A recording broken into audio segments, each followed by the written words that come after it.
Okay, so today we're going to be working on social psychology. It's about 8 to 10% of your exam. And remember, social, anytime you see social, just think of group, people, interacting with one another. Okay, so social is always like group of people or others. All right, so we're gonna start. You're gonna get one sheet of paper and do our one page review.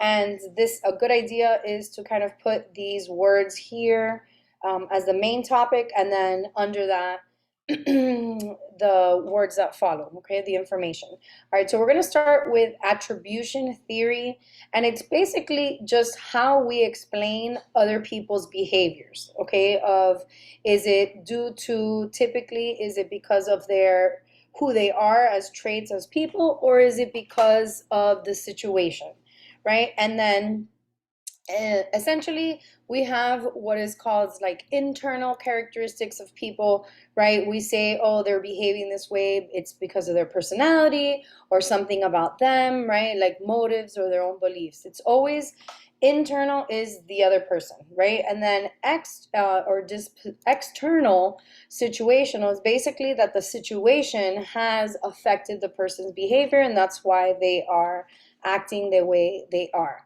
But we have what's called the fundamental attribution error, and definitely one that is a main vocab word. And fundamental attribution error is when we tend to judge other people based on more of an internal reason for behavior than external, right? So when we are, explaining somebody's behavior and we see them, we're like, oh, if, typically if it's a negative, we're like, oh, that's just the way that their personality is.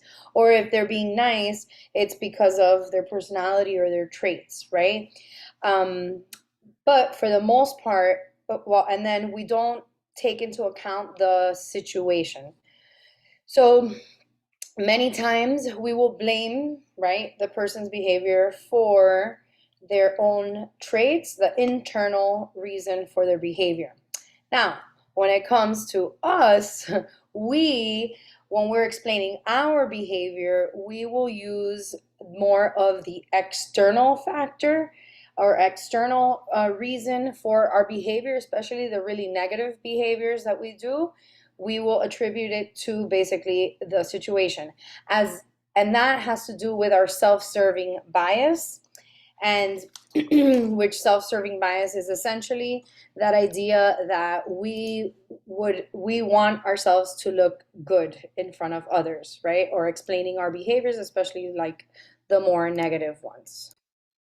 And another thing that affects us explaining our own behavior is what's called the actor observer bias. And this is basically that it's kind of like self-serving bias in which we're going to explain our behaviors is due to the situation, like the changing of the situation. So, which kind of ties into that self-serving bias. But the actor observer is basically us saying like, oh, it's not that's who I am. If I was being mean to somebody, it's not who I am. It's just a situation and what things happened, right? It's never us. And then that ties into that self-serving bias, right? We always want to look good. There's also, and we've talked about it in another unit, the false consensus effect, which we tend to overestimate that people share our same beliefs and behaviors, which that's not necessarily the case. So that's that false consensus. Now, we're going to go into attitudes. How do our attitudes change, right? And there is essentially, which we've talked about, our attitude is essentially just our how we think or feel about objects, people, and events.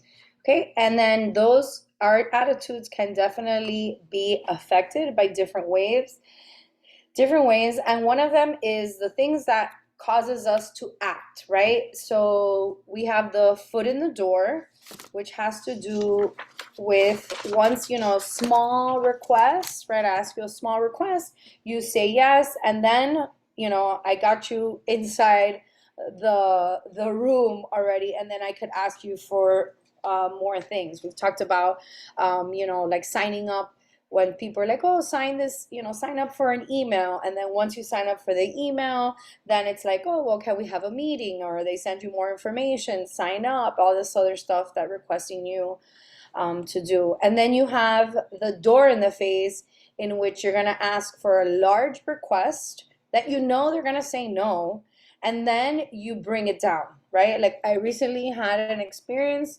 that somebody was like, oh, yeah, like I charge like $500 to these other people. And I was like, what? $500? And then they're like, oh, but for you guys, we're going to lower it. And then I'm like, what? This sounds like a door in the face for sure. But anyway, that's, door in the face, large request, knowing they're going to say no, to then asking for your original, what you really wanted. Okay, and then we have persuasions. There's different ways of persuading people, and this is honestly how information, like either, yeah, changing people's attitudes, right? So the first one is the central route persuasion, and this is like they're going to persuade you using facts and logic, right? Like if I want to buy a product, I'm going to give you all of the statistics behind it, the logic, the facts about this product. Okay? That's central route. I just think of like central tends to be straight to the point. And then we have the peripheral route persuasion. And then this one is where they're going to change your attitude or persuade you using emotions or like a physical feature, things that are going to get you, could be like, attractive people, something that's going to get you more into the emotional part of being a human, as well as, things like, you should, I was going to say, sorry, pause. All right, so peripheral route persuasion, again, it's going to be, with the emotions.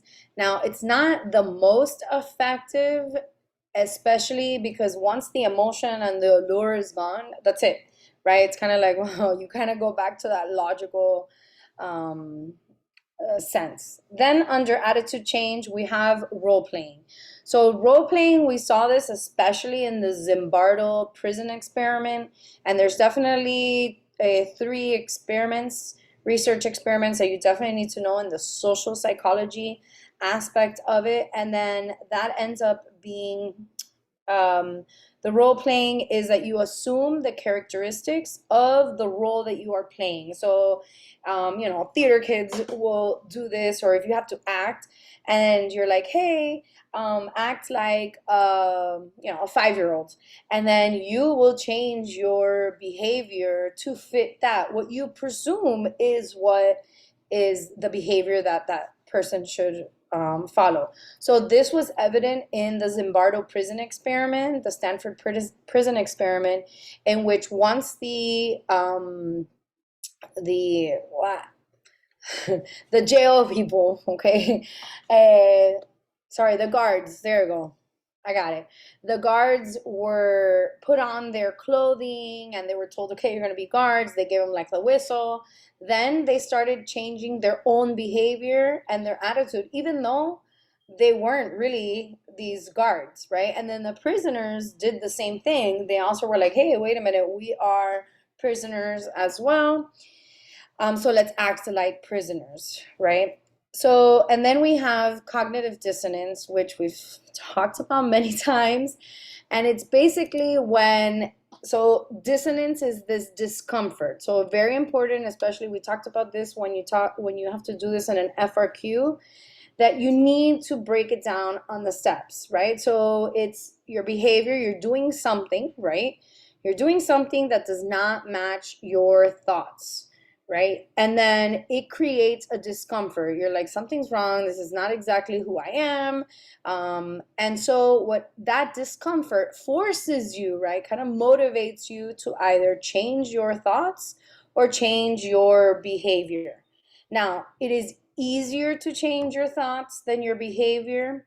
But at the same time, it can change your behavior, right? Like if, let's say I'm with a group of friends and, we're all like kind of making fun of other people and you just feel like this uncomfortable, like this is really not who I am, you might, instead of just going along with it, right? And saying, oh, well, it's not a really big deal. This is not serious, blah, blah, blah. Or you could say, no, wait a minute, this is totally wrong, and you speak up and say something to your friends and say like, that's it, we're not talking about them, or whatever the case may be, right? So it could go either way, but definitely you need to understand that it creates a discomfort, and then you want to get out of that discomfort, so then you change your behavior or your thoughts. So let's go into group influence. Okay, so group influence is how the group in a setting can influence you and change either your thoughts or your behavior. Okay, and then the first one we're going to start with is conformity, right? And this is when basically we conform to fit into the group. Okay, um, so we feel this pressure to conform, right? Because we want to be part of the group. And one of the biggest research out there is the Solomon Ash experiment with the lions, in which they had the participants, and all these other people were like, oh no, yeah, that they were part of the experiment, were telling them that the wrong line, and then he conformed even though it was wrong.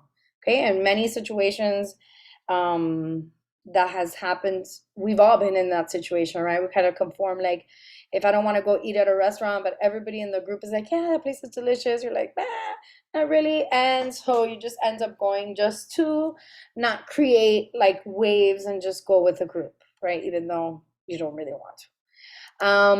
Then we have chameleon effect, and which is basically like a chameleon in which we are going to mimic other people's behaviors and facial expressions and gestures. And this has is connected to our mirror neurons, right? Where the more time we spend with people, the more we start mimicking how they behave, as well as their thoughts, right? We're influenced also with our thoughts.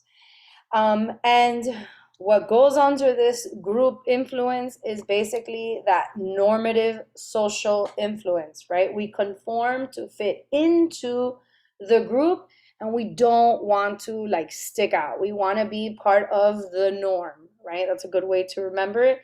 Of normative is being part of the norm. And then informational is when a person conforms because somebody tells them this information, right? They believe somebody else is more like at a, I wouldn't say a different level, but they kind of respect them in a way, and they're like, oh, okay. They know, or like even like if a teacher, right? Like if a teacher tells you something, typically you're like, okay, teachers know what they're talking about. Not always, but we're human.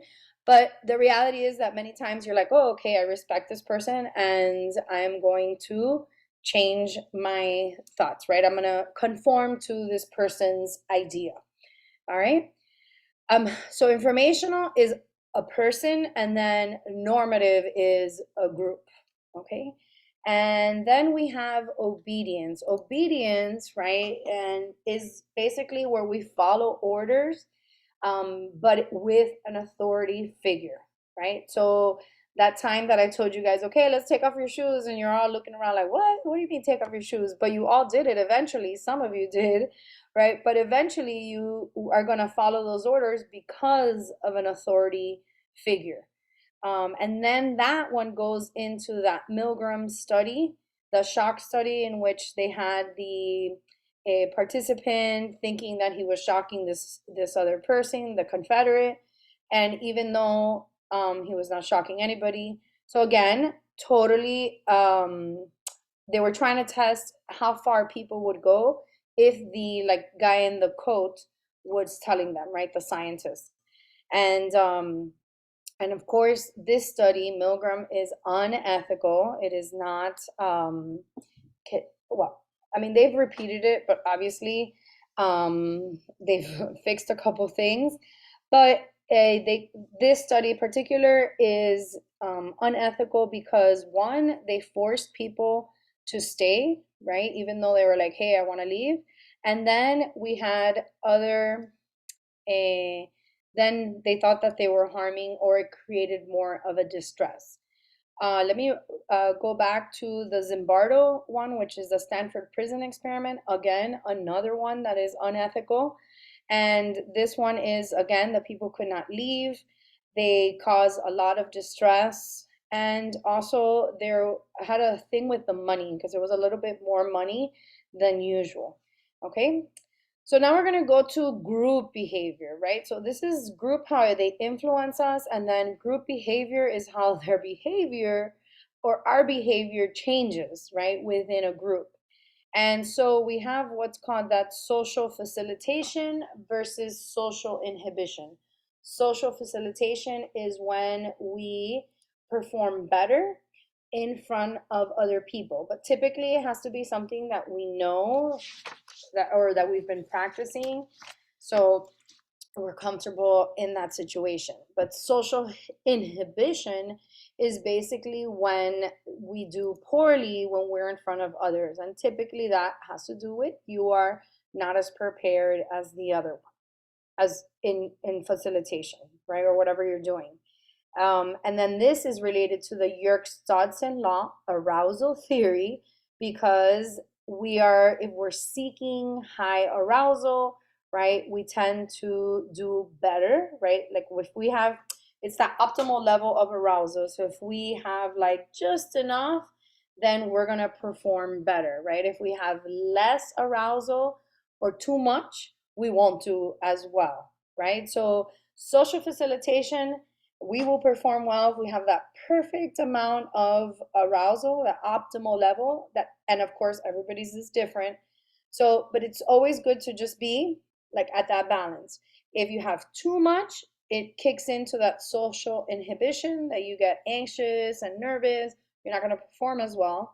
And then if you have too low arousal, then also social inhibition can happen because you're just like that.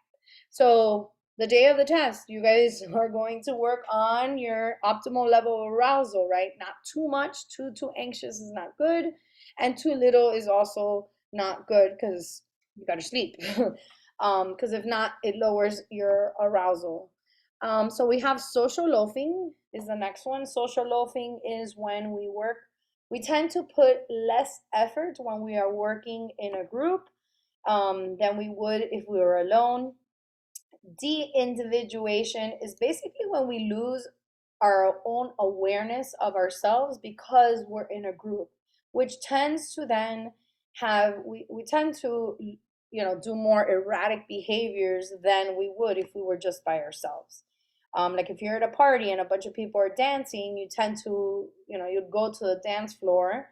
But if you were like there was nobody dancing, you wouldn't tend to go and dance, right? Some people would, so just great. All right, then we have group polarization. Group polarization is basically when a group of people that have similar belief and attitude, that belief and attitude grows stronger as they are in the group, right?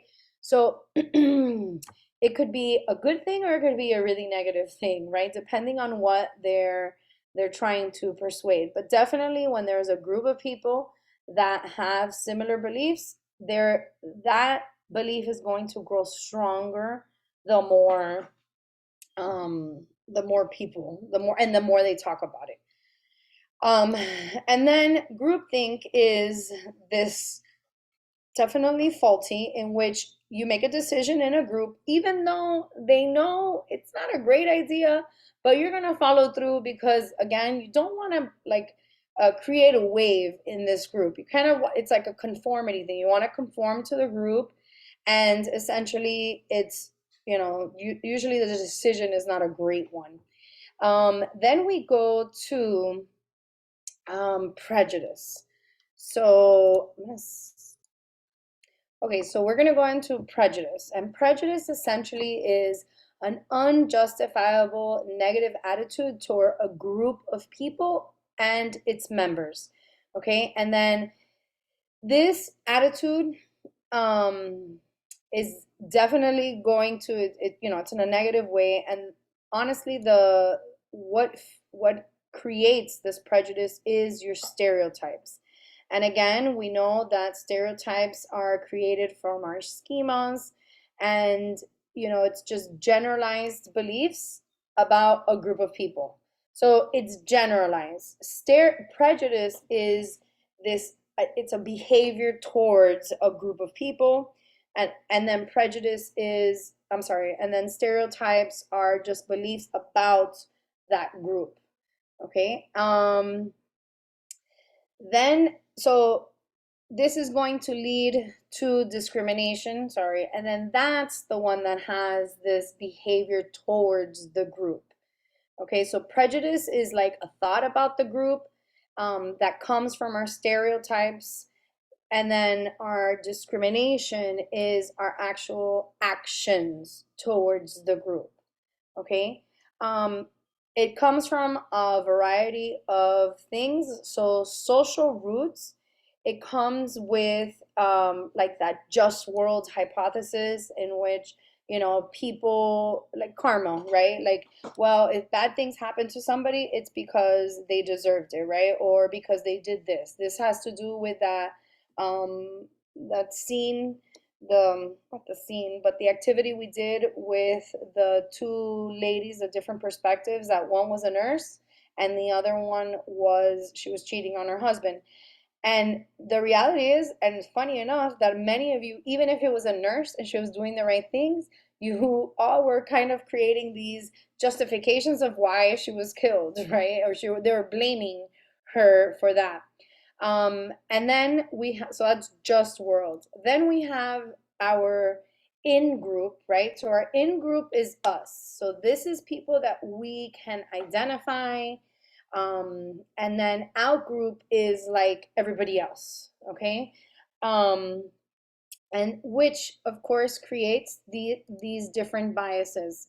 So the in group bias is that your group is better than the out group, right? So you're a little people that you identify with are a lot better, which obviously creates this, it's prejudice, which leads to discrimination and so forth.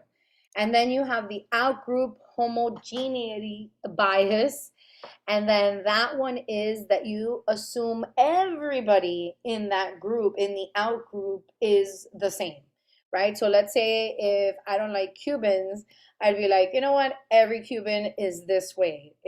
But that's if I wasn't Cuban, right? But I am. So that's my in group.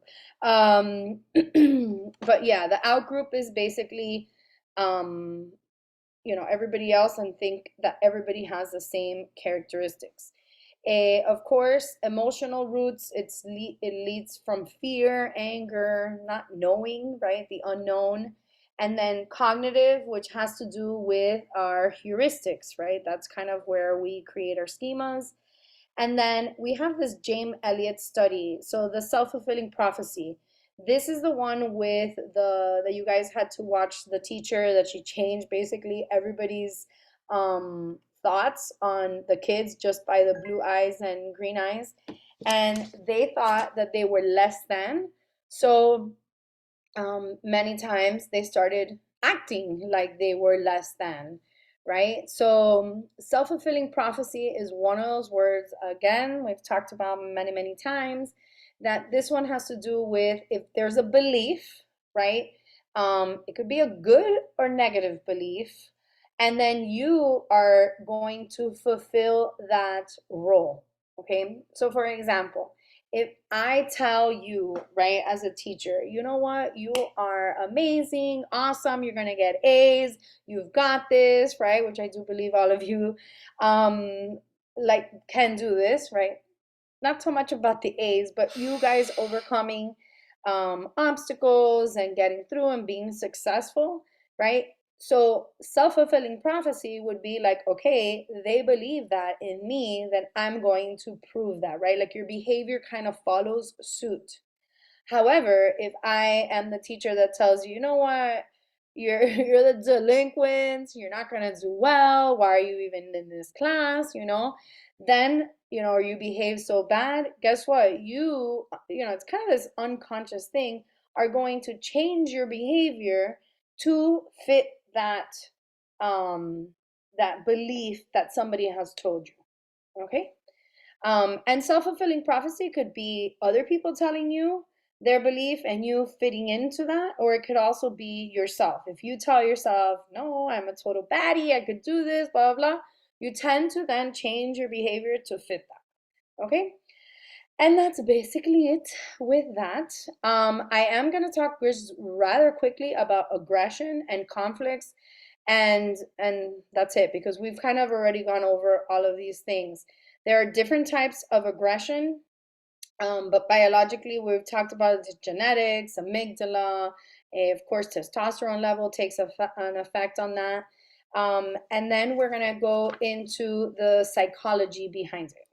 Okay, so the psychology behind it of aggression is there's this frustration aggression principle, which basically means that the frustration creates anger, right? The emotion, which eventually leads to the aggression. Okay, modeling is another one, is observational learning. This is from that social learning theory in which we see others, if people see other people being aggressive, we are going to tend to copy, right? Like that's why sometimes you see like people fighting and then other people get involved, right? Especially if there's this like a large group of people and there's de-individuation, then you will see a lot more people like breaking out and fighting each other, which is horrible. Um, of course, there's some link to video games. And then there's two types of aggression. We have hostile aggression, which tends to be more an emotional, impulsive anger. And then we have instrumental, in which we are going to like get something in return. Hostile is just, I'm mad. And then instrumental is, I'm going to get something out of it. Okay, and then we have attraction and altruism. So attraction, there's different types. You guys have your notes on that. And then just the biggest thing for with attraction is the word mere exposure effect, that the more we're exposed to someone, the more we find them attractive. And this could be with not just people, but also things, situations, that the more that we are exposed to something, then the more we tend to like it or not. Okay. And then we have altruism. So altruism is basically where we unselfishly uh, do things in for other people, essentially, right? So there's a couple things with that. So bystander effect. So bystander effect has to do with when there are more people around, we are less likely to help, right? Because it's always like, oh, somebody else is going to do it.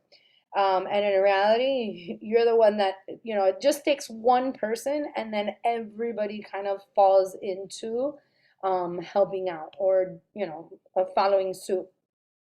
So with this, we have a under here the social exchange theory, and this is that we believe that helping is an exchange process, right? So if I'm gonna help you, you're gonna help me. It's kind of like I scratch your back, you scratch mine.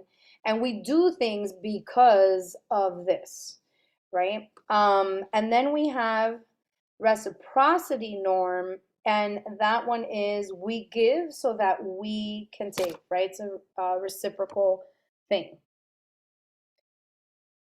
All right. And actually, let me go back to social exchange. Remember, this is the one that we will help somebody if it's the cost is not too much for us, right? So it's not so much the exchange, like that's the reciprocity norm, right? That's I scratch your back, you scratch mine. The social exchange is that we outweigh like the pros and cons before actually assisting somebody. Okay, and then last but not least, we have the peacemaking, right? And the one that you need to know for this is that subordinate goals. And subordinate goals has to do with when you are in a group, even if you are enemies with one another, it's like the common goal to get whatever for like the group, right? So this is the one that they did that research with the two different groups of kids that they were like they made them like enemies, and then they had to come together to essentially get water or build something together, kind of like teamwork for the greater good. So you're willing to work with everybody, even if they're like your enemies or the out group, right? But you're willing to work together for the common good of the community. And that is it for social psychology. I hope this helps.